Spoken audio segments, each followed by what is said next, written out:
सम्भाषणसन्देशसंस्कृतमासपत्रिकायां प्रकाशितानां बालकथानां ध्वनिप्रसारणम् इदं बालमोदिनी इति। कस्मिंश्चित् ग्रामे कश्चन बालकः आसीत्। तस्य नाम चिन्मयः।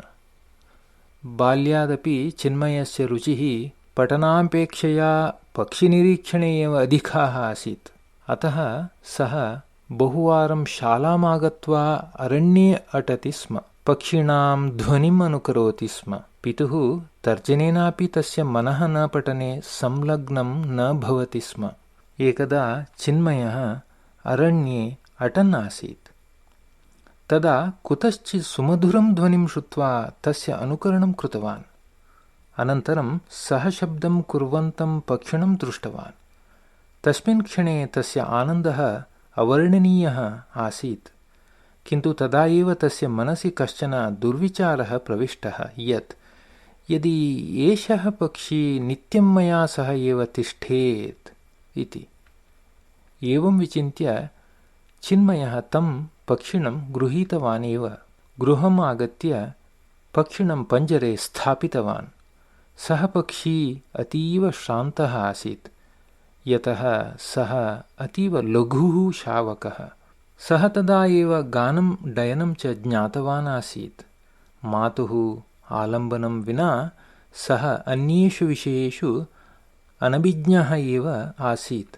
अहं किमर्थं गृहीतः इत्यपि सः अवगन्तुम् असमर्थः आसीत्।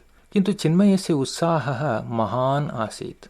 सः पुनः पुनः पञ्जरस्य समीपम् आगत्य शावकं किमपि खादयितुं प्रयतमानः आसीत्। शावकः तु किमपि अस्पृष्ट्वा मातरं स्मरन् व्याकुलतया आर्तध्वनिना क्रन्दनं कुर्वन् आसीत्। तथापि चिन्मयः आदिनं प्रयत्नं कृतवान्। रात्रौ तस्य पिता तं बलात् शयनगृहं प्रति शयनार्थं नीतवान्।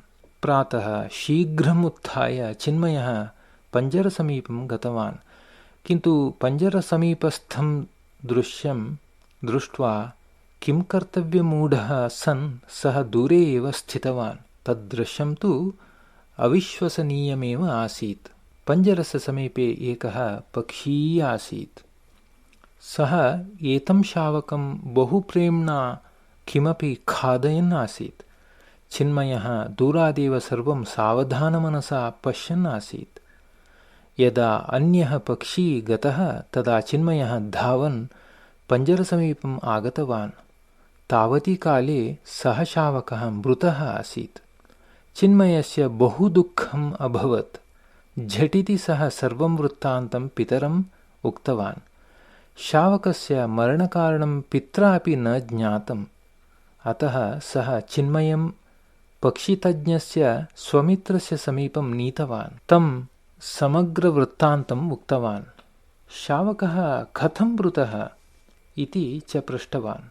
तदा सः पक्षितज्ञः उक्तवान्, केचन पक्षिणः जन्मतः एव कदापि पारतन्त्रे जीवितुं न इच्छन्ति। यदि कश्चन पक्षी दुर्दैववशात् गृहीतः तर्हि अन्यपक्षिणः तं विषफलं खादयित्वा मारयन्ति। एषः अपि शावकः परतन्त्रः सन् मा जीवतु इति अन्यः पक्षी विषफलदानेन तं मारितवान् इति। तच्छ्रुत्वा चिन्मयः पश्चात्तापदग्धः सन् गृहम् आगतवान्। स्वतन्त्रतायाः महत्त्वं तेन तदा ज्ञातम्।